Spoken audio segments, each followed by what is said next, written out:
Grado en psicología, tu carrera ha comenzado. Aprende a fondo la mente y su misterio revelado. Episodio a episodio avanza firme y enfocado, con Happy a tu lado, guiando cada paso. ¿Alguna vez te has parado a pensar que todo lo que sientes, el amor, la ansiedad o esa canción que no te puedes sacar de la cabeza, no es magia? Es simplemente electricidad y química. Bienvenidos a la psicobiología. Olvida la idea de una mente abstracta flotando en el aire. En esta asignatura vamos a bajar a la sala de máquinas. Pero la gran pregunta es, ¿cómo demonios la materia biológica se convierte en conducta? O dicho de otra forma, ¿cómo es posible que un simple chispazo eléctrico entre dos neuronas se convierta en un recuerdo de tu infancia? ¿O que un cóctel de hormonas sea el responsable de que te enamores o de que tengas un ataque de pánico? Soy Cristina y esto es Happy Psicología, el podcast donde aprenderás psicología escuchando audios. Hoy empezamos por el principio. El capítulo 1 de Fundamentos de la Psicobiología. Vamos a descubrir cómo esa masa de tejido de 1,5 kg que llevas en el cráneo es capaz de fabricar tu vida. Os dejo con Sara y Daniel. Empezamos con una idea que lo cambia todo, una que desmonta siglos de pensamiento. La mente no es algo que flota en el aire. La mente es carne, es biología. Desde luego. Es un punto de partida brutal, pero es que es necesario. Durante muchísimo tiempo, la cultura, la filosofía, todo ha tratado la mente como, no sé, como una especie de nube mágica. El fantasma en la máquina, que se suele decir. Exacto, algo separado del cuerpo. La psicobiología nos obliga a aterrizar esa idea, pero de golpe. Nos dice que si de verdad queremos entender el comportamiento, las emociones, los pensamientos, tenemos que mirar el hardware. El sistema nervioso. El sistema nervioso. Una maquinaria de una precisión increíble, esculpida con paciencia durante millones de años de evolución. Pues vamos a meternos de lleno en esa maquinaria. Partiendo de los materiales que tenemos, vamos a explorar qué es exactamente la psicobiología. También cómo dos descubrimientos de finales del siglo XIX pusieron todo patas arriba.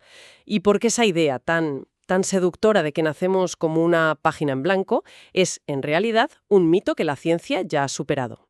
De acuerdo, empecemos por el principio, porque el término en sí, psicobiología, ya suena imponente.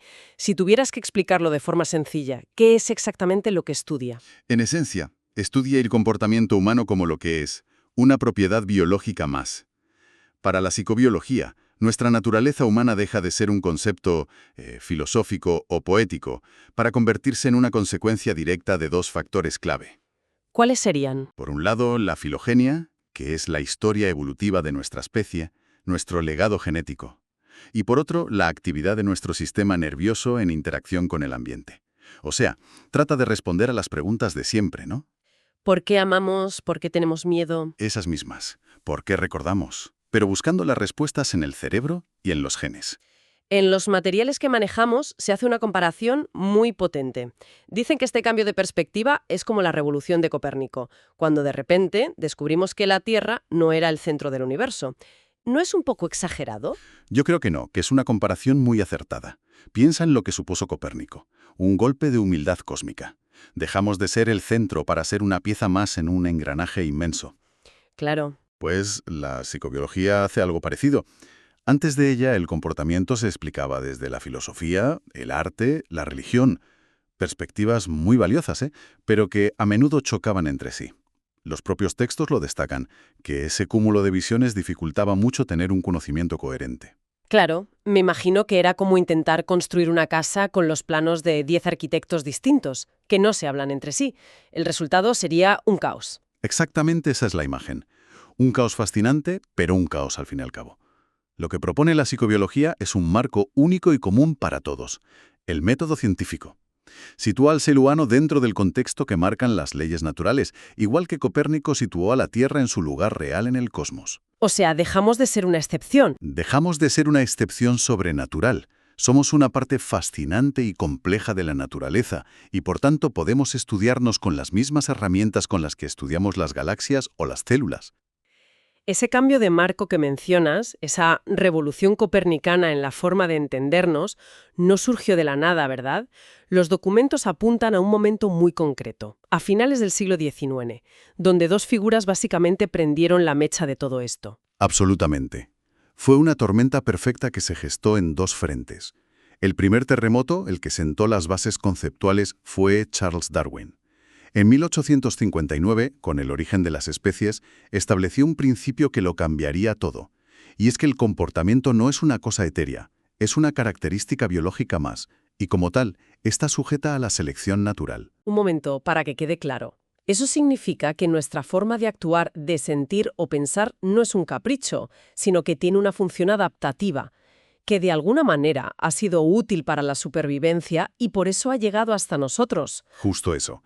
El ejemplo clásico es la respuesta de miedo. Sentir miedo ante una serpiente no es un fallo del sistema. Es un mecanismo de supervivencia. Pero claro, uno afinado durante eones. Nuestros ancestros más cautelosos sobrevivieron más y nos legaron esos circuitos del miedo. Pero es que Darwin fue más allá. En 1871, en El origen del hombre, lanzó la que para mí fue la verdadera bomba. Dijo que las diferencias entre las capacidades mentales del hombre y las de otros animales son solo de grado, no de clase. Me imagino que en esa época decir que nuestras mentes solo se diferenciaban en grado de las de los animales debió ser un escándalo. Se entendió como un ataque directo a la excepcionalidad humana. Totalmente. Fue un golpe directo a la idea de que éramos una creación única, separada del resto de la naturaleza. De repente nuestras complejas mentes, nuestra capacidad para el arte, no eran un milagro caído del cielo. Sino el resultado de la evolución. Exacto. El resultado de un larguísimo proceso evolutivo que compartimos con otros seres vivos. Nos conectaba de lleno con el resto del reino animal. Entendido. Así que Darwin nos da el gran porqué evolutivo del comportamiento, pero el cómo seguía siendo un misterio, ¿no? El cerebro continuaba siendo esa caja negra. Exacto. Y ahí es donde entra el segundo gigante de esta historia, Santiago Ramón y Cajal. Su teoría neuronal, formulada en 1888, fue el pilar que faltaba.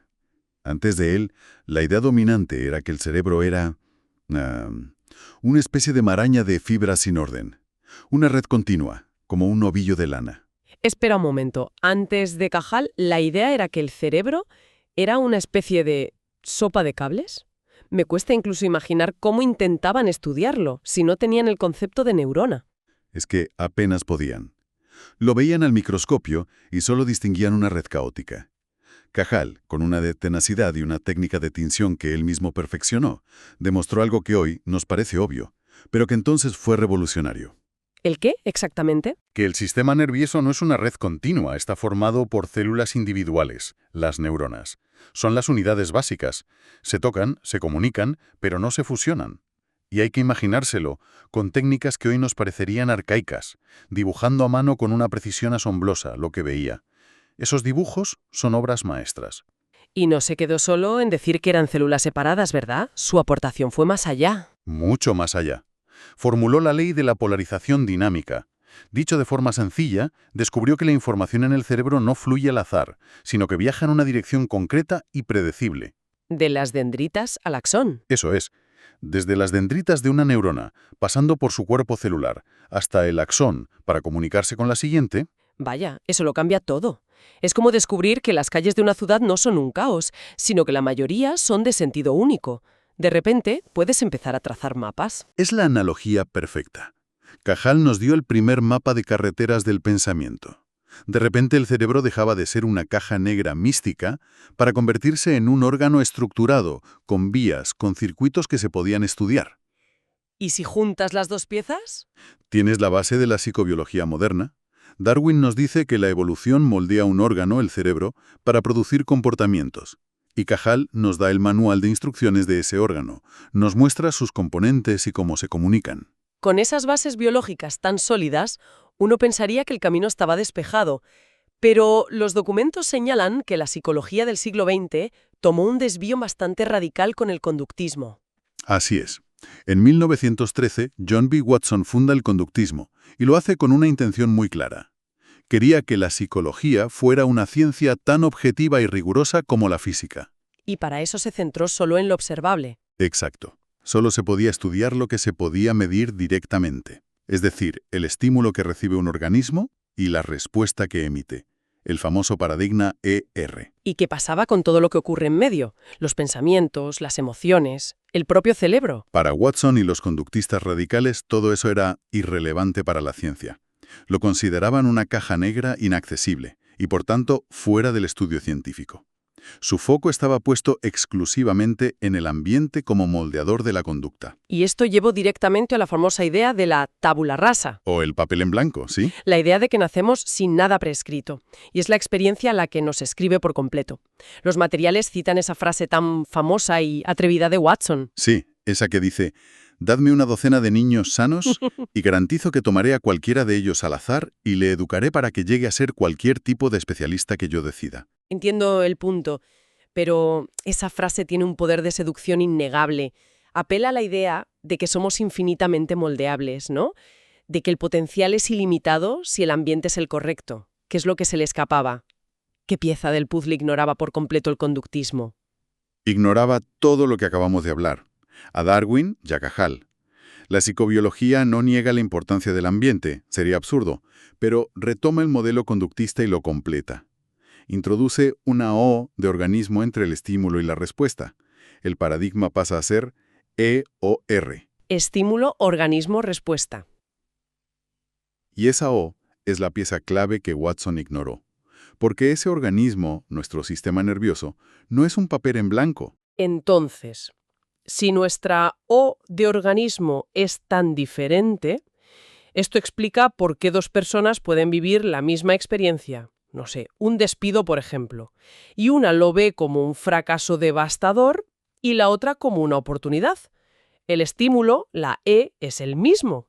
Pero el hardware de cada uno lo procesa de formas radicalmente distintas. Has dado en el clavo. La O es el filtro a través del cual interpretamos la realidad. Y ese filtro no se construye de cero. Es el producto de nuestra historia evolutiva. De nuestra herencia como especie. Como dice uno de los textos, el cerebro, en el momento del nacimiento, no es una máquina de aprender en blanco, sino que dispone de imágenes intrínsecas determinadas genéticamente a través de circuitos preestablecidos. O sea que no partimos de cero. Venimos con un software preinstalado por la evolución. Un software que nos predispone a aprender ciertas cosas más fácilmente, a reaccionar de ciertas maneras. Exactamente. Ese software es el resultado de los logros adaptativos de nuestros antepasados. Un niño aprende a hablar con una facilidad asombrosa, casi sin instrucción, mientras que aprender álgebra requiere un esfuerzo consciente y años de estudio. Claro. ¿Por qué? Porque nuestro cerebro ha evolucionado durante cientos de miles de años para el lenguaje, no para las ecuaciones. Esas predisposiciones son las causas lejanas del comportamiento. El legado de Darwin que el conductismo radical decidió obviar. Justo. Entonces, si unimos todas las piezas, ¿qué panorama nos queda? Hemos pasado de una visión casi etérea de la mente a entenderla como el funcionamiento de nuestro cerebro, un producto de la evolución que a su vez interactúa constantemente con el ambiente. Significa que la mente y el cuerpo no son dos cosas separadas, sino dos caras de la misma moneda. Que los fenómenos mentales son fenómenos cerebrales. Hay una cita en las fuentes del neurofisiólogo Rodolfo Llinas que lo resume de forma brillante. ¿Qué dice? Dice: la mente es el producto de los procesos evolutivos que han tenido lugar en el cerebro. Y añade una advertencia muy clara. Cualquier intento de explicar la mente como un proceso independiente del organismo está, según él, abocado al fracaso. Es una conclusión muy potente. Pero, para no simplificar en exceso, los documentos mencionan un concepto clave que añade una capa más de complejidad: la plasticidad neuronal. Se define como la capacidad de las neuronas para cambiar su estructura frente a distintas situaciones, como el aprendizaje. Si nuestro cerebro es un producto de la evolución, pero a la vez puede ser modificado físicamente por la experiencia, ahí es donde todo se vuelve aún más fascinante. La plasticidad neuronal es el mecanismo por el cual el ambiente escribe en nuestro cerebro biológico. Cada vez que aprendemos algo, que formamos un recuerdo, se refuerzan o debilitan conexiones. La experiencia deja una huella física. Claro. Esta nos lleva a la pregunta final que se desprende de todo lo que hemos analizado. ¿Dónde termina realmente la biología y dónde empieza la biografía? Exacto. Si la experiencia puede reescribir físicamente parte del cableado de nuestro cerebro, un cerebro que ya viene precableado por la evolución, quizás la clásica batalla entre naturaleza o crianza siempre ha estado planteando una falsa dicotomía. Que no es una cosa o la otra. sino una danza constante e inseparable entre ambas. Y entender esa danza es probablemente el mayor reto que tenemos por delante. Pero ojo, porque para analizar todo esto hay que ponerse como diferentes gafas. Diferentes gafas. Sí, no es lo mismo preguntar por qué hacemos algo como especie desde, no sé, hace miles de años, Vale, que preguntar cómo lo está haciendo mi cuerpo ahora mismo, en este preciso instante. totalmente. Son dos preguntas que parecen buscar lo mismo, pero... Pero te llevan a sitios completamente distintos. Exacto. Y esa es de hecho una de las distinciones más potentes en psicobiología. Ajá. Se conoce como la diferencia entre las causas lejanas y las causas próximas del comportamiento. Causas lejanas y próximas. Eso es. Unas son como usar, no sé, un telescopio para ver la historia completa de nuestra especie, el gran panorama evolutivo, La foto grande. la foto grande. Y las otras son como usar un microscopio para ver la maquinaria biológica de una persona, funcionando en tiempo real. Telescopio y microscopio. Me gusta mucho la analogía. Pero para que no se quede en algo abstracto, creo que necesitamos aterrizarlo. De acuerdo. Pensemos en algo universal, como esa atracción casi magnética que sentimos por un trozo de pastel de chocolate. ¿Cómo lo explicaríamos con esas dos herramientas? Perfecto ejemplo. Venga, empecemos con el telescopio, con la causa lejana. ¿Vale? Este es el gran porqué evolutivo, lo que en las fuentes llaman el factor filogenético. Filogenético, la historia de la especie. Justo. Durante el 99% de nuestra historia, la comida era escasa, impredecible. Claro. Entonces, ¿quiénes sobrevivían y dejaban más descendencia? Pues aquellos ancestros nuestros que sentían una motivación casi irrefrenable por alimentos ricos en calorías. Azúcares, grasas. Exacto. Buscar esa tarta de chocolate no era un capricho, era una estrategia de supervivencia de primera. O sea, que cada vez que paso por delante de una pastelería, hay una parte de mi cerebro, un eco de mis antepasados del Pleistoceno, que me está gritando: ¡cómelo! No sabes cuándo volverás a encontrar algo así. Justo eso. Tu cerebro está programado para un mundo que ya no existe. Y eso explica por qué a veces parece que lucha contra mis propios objetivos de salud modernos. Totalmente. Has captado la esencia. Eso es el desajuste evolutivo. Esa es la causa lejana, una estrategia grabada a fuego en nuestros genes. Vale, telescopio entendido. Ahora, el microscopio. Ahora el microscopio. La causa próxima, el cómo inmediato. Venga. Estás delante del pastel. Quizás tus niveles de glucosa en sangre han bajado un poquito. Tus ojos captan el brillo, tu nariz el aroma. ¡Qué hambre me está entrando! Ya ves. Esos estímulos viajan a tu cerebro, que procesa la información y activa los circuitos de recompensa, de motivación, en áreas como el hipotálamo. Dopamina a tope. Se libera dopamina, claro. Tu cuerpo empieza a prepararse para la digestión. Es una cascada de eventos neuroquímicos que culmina en la acción, en coger el tenedor. Vale, ahora lo veo clarísimo. La causa lejana es el guión que escribió la evolución para toda la especie. Ajá. Y la causa próxima es la puesta en escena, la interpretación que hace mi biología particular en este momento. Me encanta esa metáfora. Una es la historia, la otra es la noticia de última hora. Una metáfora perfecta, sí. Y claro, para estudiar la historia y para cubrir la noticia de última hora se necesitan, científicos muy diferentes. Exacto.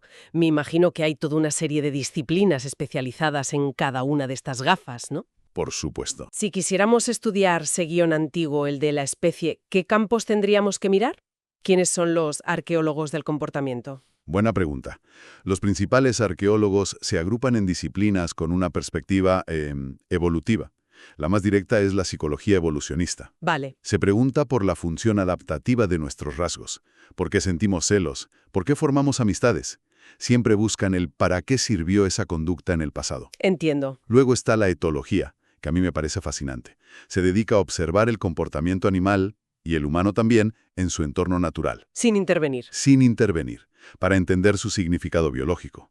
Y muy cerca, la ecología del comportamiento, que analiza cómo las estrategias de una especie son una respuesta a las presiones de su ecosistema. En las fuentes que manejamos se menciona un campo que parece llevar esto a otro nivel, centrándose en nuestro comportamiento social.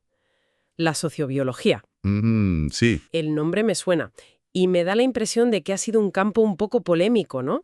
Has puesto el dedo en la llaga. La idea de que nuestra forma de organizarnos en sociedad tiene una base biológica puede ser resbaladiza. Totalmente. La sociobiología que popularizó E.O. Wilson fue revolucionaria y, sí, muy controvertida. ¿Por qué? porque su premisa es muy audaz: estudiar la base biológica de todo el comportamiento social, desde los insectos hasta nosotros. Todo es mucho decidir. Es mucho, sí. Intenta aplicar la lógica de la selección natural a cosas como el altruismo, la agresión, la elección de pareja. La polémica surgió porque, mal interpretada, podía sugerir una especie de determinismo biológico, inevitable. Precisamente ese era el miedo. Pero la intención de la disciplina es entender las predisposiciones, no dictar sentencias. Vale. Nos ayuda a comprender por qué ciertas pautas sociales aparecen una y otra vez en distintas culturas.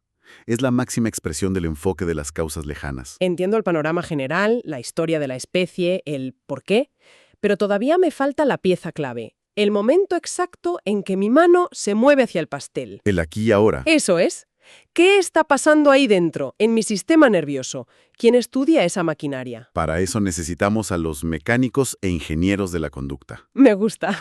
Son las disciplinas centradas en las causas próximas. Aquí encontramos, por ejemplo, a la psicología fisiológica. Vale, su enfoque es muy directo. Intervienen en el sistema nervioso para ver cómo cambia el comportamiento. En modelos animales, pueden lesionar una zona diminuta del cerebro o estimularla para ver el efecto. O sea, la psicología fisiológica es como un mecánico que abre el capó y trastea con el motor para ver qué pasa. Muy manos a la obra. Exacto. Y junto a ellos estarían los farmacéuticos, los expertos en psicofarmacología. Que estudian cómo los fármacos afectan a la conducta. Justo. Cómo los fármacos y otras sustancias modifican la química cerebral y por tanto el comportamiento, los estados de ánimo. Su trabajo es fundamental para tratar muchos trastornos. Espera un momento. ¿Eso significa que una sustancia química puede, en esencia, alterar un patrón de comportamiento que consideramos parte de nuestra personalidad? Es que lo es. El alcance es increíble. Uf. Demuestra la conexión tan profunda entre la química del cerebro y lo que somos y hacemos. Pero bueno, no todas las disciplinas son tan invasivas. También están los observadores. Ah, Ahí entra la psicofisiología. A diferencia de la fisiológica, esta no manipula el sistema nervioso. Lo que hace es registrar sus señales. ¿te refieres a cosas como un electroencefalograma? Justo. Un electroencefalograma para la actividad cerebral, un sensor para la conductancia de la piel por el estrés, un electromiograma para la tensión muscular. Es el ingeniero que conecta sensores al motor para ver cómo funciona, pero sin tocar ni un tornillo. Esa es la idea. Analiza la respuesta del cuerpo a diferentes estímulos o situaciones. Mecánicos, farmacéuticos, observadores... Vale. Pero me da la sensación de que nos falta un conector. Algo que una el guión antiguo con la maquinaria del presente. Y ese conector tiene que ser la genética, ¿no? En las fuentes se habla de la genética de la conducta. Es el puente perfecto, sí. La genética de la conducta se sitúa justo en la intersección. Estudia las causas próximas porque analiza el ADN de un individuo, pero a la vez los genes son el vehículo de la herencia evolutiva. Claro, de las causas lejanas. Exacto. El genetista Robert Pluming, que es una figura clave, describe 3 maneras de abordar esto. A ver, ¿cómo lo hacen? El primer enfoque es el más directo. Se centra en el gen. Se parte de un gen que ya se sabe que hace algo concreto, por ejemplo, uno que codifica un receptor de un neurotransmisor. Vale. Y se estudia cómo sus variantes influyen en la conducta, es decir, de la causa molecular al efecto que vemos. Entendido. Del gen a la conducta. ¿Y el segundo? El segundo se centra en la fisiología. Es un poco más sofisticado. No busca un vínculo directo gen-conducta, sino los pasos intermedios. Ah, Se pregunta, ¿qué proceso fisiológico está alterando este gen que a su vez produce un cambio en el comportamiento? Busca los eslabones de la cadena. vale. Del gen a la biología y de la biología a la conducta. Tiene mucho sentido. ¿Y el último enfoque? El tercero es el que quizás nos resulta más intuitivo. Se centra en la conducta. Empieza por el final. Exacto. Se observa un rasgo como la timidez o la predisposición a la ansiedad y se intenta averiguar qué parte de las diferencias entre personas se debe a sus genes y qué parte a su entorno. El clásico debate nature versus nurture. El mismo, pero con herramientas genéticas muy potentes. Queda clarísimo.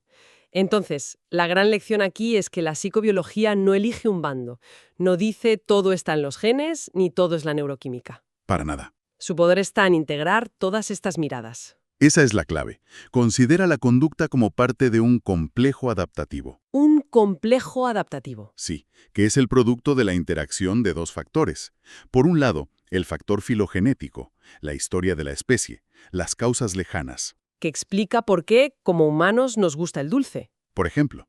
Y por otro, el factor ontogenético, que es la historia del individuo, la interacción de sus genes únicos con su ambiente a lo largo de su vida. Y ese segundo factor explicaría por qué, aunque a casi todos nos guste el pastel, yo prefiero el de chocolate y otra persona el de zanahoria. Exactamente. O porque yo lo asocio con celebraciones y otra persona con un consuelo tras un mal día. Precisamente. La ontogenia modula la filogenia. Tus genes te predisponen, pero tus experiencias de vida, lo que aprendiste, tu cultura, esculpen esa predisposición. Para tener una visión completa necesitas el telescopio evolutivo y el microscopio biográfico de cada persona. Y ambas explicaciones son ciertas y necesarias. Correcto. Después de este análisis, me queda una sensación un poco vertiginosa. Ah, sí. Si nuestro cerebro y nuestras preferencias más básicas son producto de la selección natural en un entorno de escasez, y al mismo tiempo nuestra biología responde a estímulos con una maquinaria casi automática, la idea de que somos seres puramente racionales se tambalea un poco, ¿no? Es que se tiene que tambalear. Comprender estas causas no elimina nuestra capacidad de elección, pero sí la pone en un contexto mucho más humilde. Y más realista. Ya, nos obliga a cuestionar hasta qué punto somos los autores de nuestras acciones, o si somos en gran medida actores interpretando un guión biológico muy antiguo en un escenario completamente nuevo. Uf. Pero ojo, reconocer esas predisposiciones, ese eco del pasado, no es una excusa.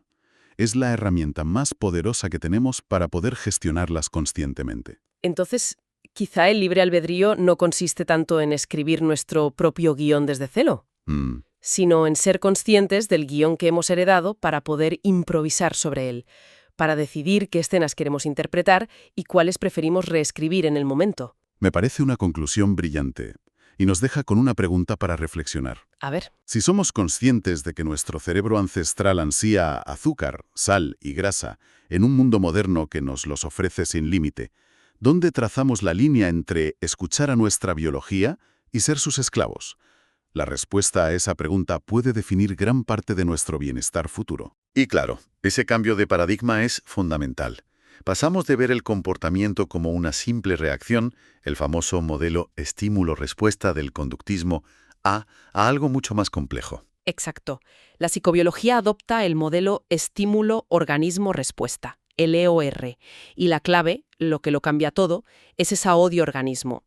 Ya no es una pizarra en blanco o una caja negra como se pensaba, es el sistema nervioso, un sistema que es fruto de la historia evolutiva de nuestra especie. Aquí es donde los textos introducen dos factores que son cruciales para entender esa O.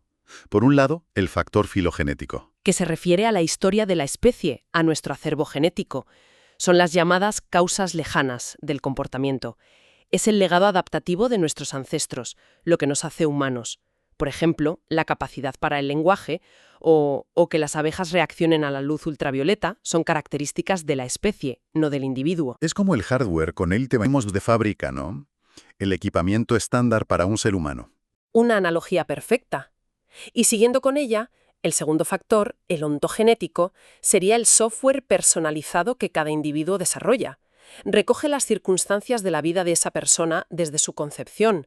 Es la combinación única de su genotipo y, muy importante, la interacción con el ambiente. O sea, que aunque compartimos el mismo hardware como especie, nuestro software es único. Eso explica por qué, dentro de la especie, cada miembro es diferente a cualquier otro. Precisamente. Pero lo más fascinante no es solo que el software se instale sobre el hardware. Lo realmente increíble es que ese software, nuestras experiencias, el aprendizaje, modifica físicamente el hardware. La plasticidad neuronal es la capacidad de las neuronas de cambiar su estructura y su fisiología frente a distintas situaciones ambientales. Es la base del aprendizaje y la memoria. Los textos mencionan, por ejemplo, los experimentos con roedores en ambientes enriquecidos, que demostraron cambios medibles en la neuroquímica y la neuroanatomía de sus cerebros. La experiencia deja una huella física. Entonces, ¿esta interacción constante entre lo genético y el ambiente Nos hace únicos. Somos el resultado de una historia evolutiva, de millones de años, y a la vez de la historia personal que vivimos cada día. Lo que nos deja con una idea bastante potente para reflexionar. Si se ha demostrado que las experiencias y el entorno modifican la estructura misma del cerebro, ¿hasta qué punto somos arquitectos activos de nuestro propio sistema nervioso? Ahora, la gran pregunta es, ¿cómo diablos sabemos todo esto? Damos por hecho que nuestra conducta, lo que sentimos, cómo decidimos, todo tiene una base física en el cerebro. Pero eso es fácil decirlo. ¿Cómo se pasa de esa intuición, de esa idea general, a tener pruebas científicas sólidas? Esa es exactamente la cuestión fundamental. Porque en ciencia, intuir no sirve de mucho si no puedes demostrarlo. Y la psicobiología, para hacer esas demostraciones, se apoya en la misma herramienta que la física o la química, el método científico. En concreto, el que llamamos método hipotético deductivo, que es una forma muy elegante de decir que no vamos por ahí recogiendo datos a lo loco, sino que seguimos un plan. Vale, vamos a desglosar ese plan porque suena importante. Entiendo que todo arranca con la observación. Vemos algo que nos llama la atención en el mundo. Por ejemplo, que ciertas personas tras un daño cerebral cambian su forma de ser. Y a partir de ahí nos hacemos una pregunta. Exacto. De esa pregunta nace la hipótesis. Y una hipótesis no es más que una conjetura, una posible explicación que tiene que cumplir dos condiciones: ser lógica y sobre todo ser contrastable. Es decir, que podamos diseñar una prueba para ver si se sostiene o se cae. Y ahí está el meollo del asunto, en esa prueba, en la contrastación empírica. Aquí es donde separamos la ciencia de la opinión. No vale con que la idea sea bonita, tiene que sobrevivir el contacto con la realidad. Y si sobrevive a muchas pruebas, esa explicación puede acabar convirtiéndose en una ley científica. Y un conjunto de leyes que explican un fenómeno muy amplio es lo que en ciencia llamamos teoría. Momento, porque teoría es una de esas palabras que en la calle significa casi lo contrario que en un laboratorio. Para mucha gente una teoría es poco más que una suposición. Eso es solo una teoría. Pero en ciencia es casi el mayor grado de certeza que se puede alcanzar, ¿no? Has dado en el clavo.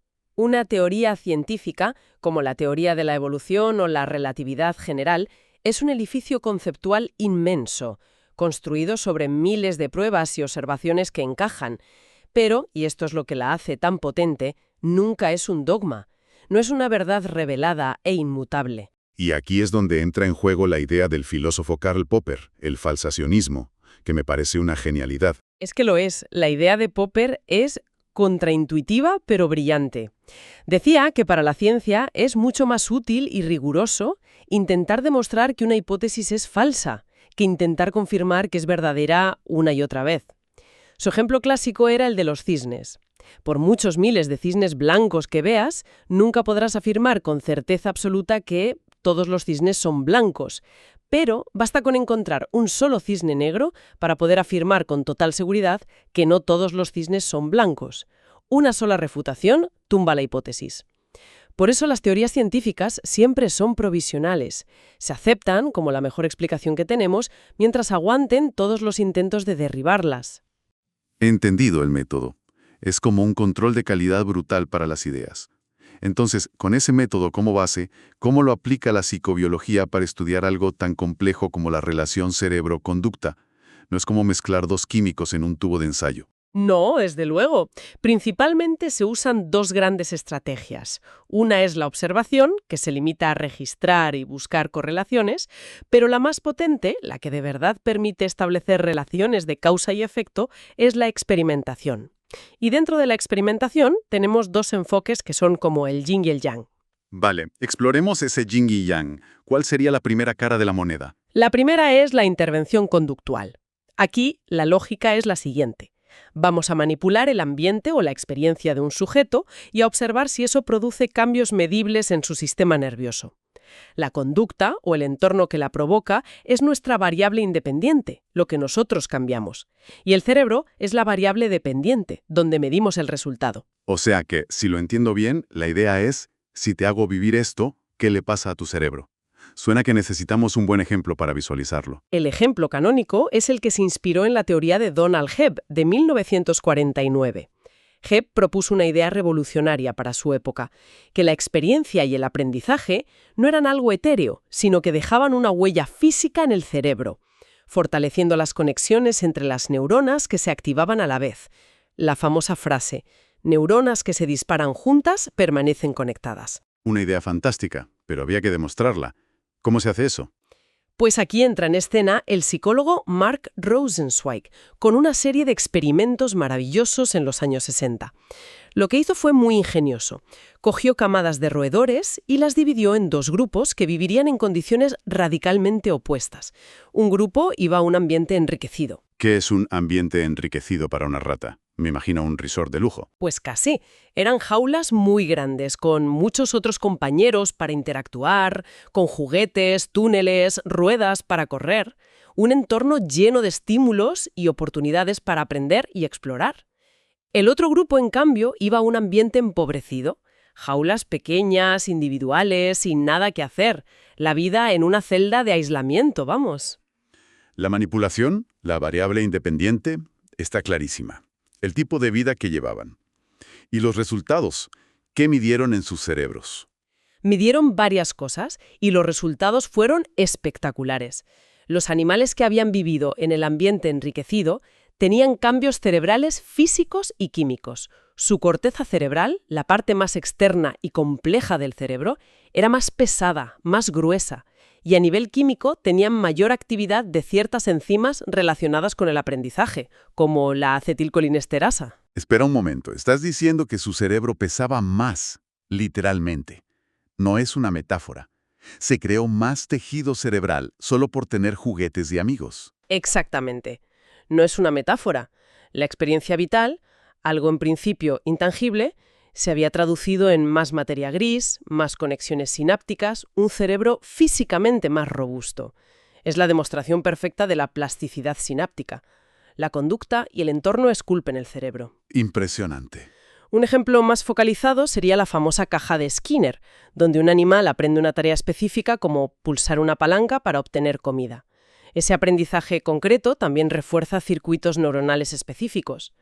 Pero el experimento de Rosenzweig es más potente, porque demuestra el impacto del entorno global en el desarrollo cerebral. Es alucinante. Vale, esa es una cara de la moneda. Cambiar la experiencia para ver cómo cambia el cerebro. Entiendo que la otra cara es... ¿Darle la vuelta al planteamiento? Precisamente. La segunda estrategia es la intervención somática. Somático viene de soma, cuerpo. Aquí hacemos lo contrario. Manipulamos directamente el organismo, el sistema nervioso, y observamos cómo afecta eso a la conducta. El cerebro ahora es nuestra variable independiente, y la conducta es la variable dependiente. Esto suena mucho más invasivo. Me imagino que aquí es donde la ética se complica, pero los resultados deben de ser increíblemente directos. ¿Hay algún campo en el que este enfoque haya sido especialmente rompedor? Absolutamente. Y tienes razón sobre la ética, por eso gran parte de la investigación fundamental se hizo en animales. Un área donde esta estrategia lo cambió todo fue en el estudio de las diferencias sexuales y el papel de las hormonas en la configuración del cerebro y la conducta. ¿Cómo se investiga eso? Pues con un experimento que hoy sería un clásico, el de Phoenix y sus colaboradores en 1959. Trabajaron con cobayas. La intervención somática consistió en administrar testosterona a hembras preñadas en un momento muy concreto de la gestación.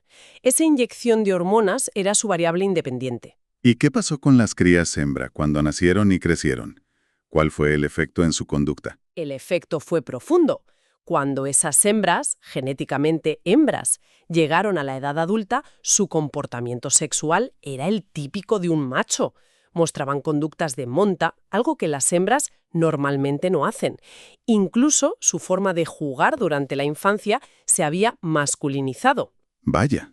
La intervención hormonal prenatal había organizado su cerebro durante el desarrollo de una manera diferente, y esa diferencia en el hardware se tradujo en un software de comportamiento distinto para toda la vida. Es increíble que una sustancia química en el momento justo pueda reescribir un programa de comportamiento tan fundamental e instintivo. Y a partir de ahí se siguió tirando del hilo.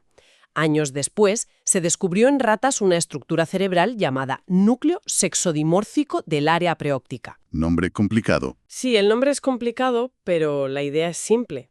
Este núcleo es mucho más grande en los machos que las hembras. y los experimentos confirmaron su función.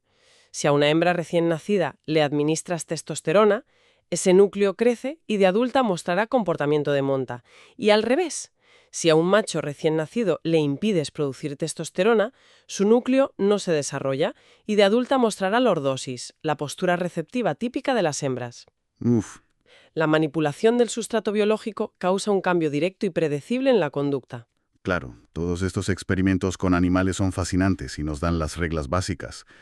Pero con humanos, éticamente es un campo de minas. No se puede ir lesionando cerebros a propósito o inyectando hormonas para ver qué pasa.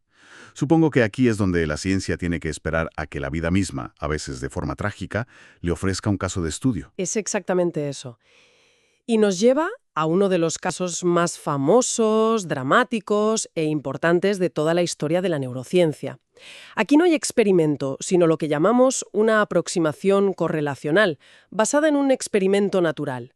Hablamos del caso de Phineas Gage. La historia de Gage es de las que no se olvidan. Desde luego. Para entender su impacto tenemos que viajar a 1848, a Vermont, en Estados Unidos. Están construyendo el ferrocarril, un trabajo duro y peligroso. Phineas Gage es un capataz de 25 años y por todos los testimonios de la época era un tipo ejemplar, eficiente, responsable, equilibrado, respetado por sus hombres y apreciado por sus jefes. Un ciudadano modelo. Su trabajo consistía en volar rocas para abrir paso a las vías. Y un día, el 13 de septiembre, todo cambió. Gage estaba compactando la pólvora en un agujero en la roca con una barra de hierro, una barra pesada de más de 1 metro de largo y unos 3 centímetros de diámetro acabada en punta. Una distracción, una chispa y la pólvora detonó. La explosión convirtió esa barra de metal en un proyectil. Perdona que te interrumpa, pero es que la imagen es casi de cómic, de una película de terror. Es que desafía la lógica. Totalmente. La barra entró por su mejilla izquierda, pasó por detrás del ojo, atravesó la parte frontal de su cerebro y salió por la parte superior del cráneo, aterrizando a casi 30 metros de distancia. Madre mía. La fuerza del impacto lo tiró al suelo, pero lo más increíble es que Gage no murió. Ni siquiera perdió el conocimiento. A los pocos minutos estaba hablando y con un poco de ayuda caminando. Es que cuesta hasta creerlo. La supervivencia en sí misma ya es un milagro médico para la época. Lo es, y tenemos la suerte de que fue atendido por un joven médico, el doctor John Martin Harlow, que cuidó de él y, lo más importante, documentó el caso con una meticulosidad asombrosa durante años. Gracias a él, esto no es una leyenda. Gage se recuperó físicamente.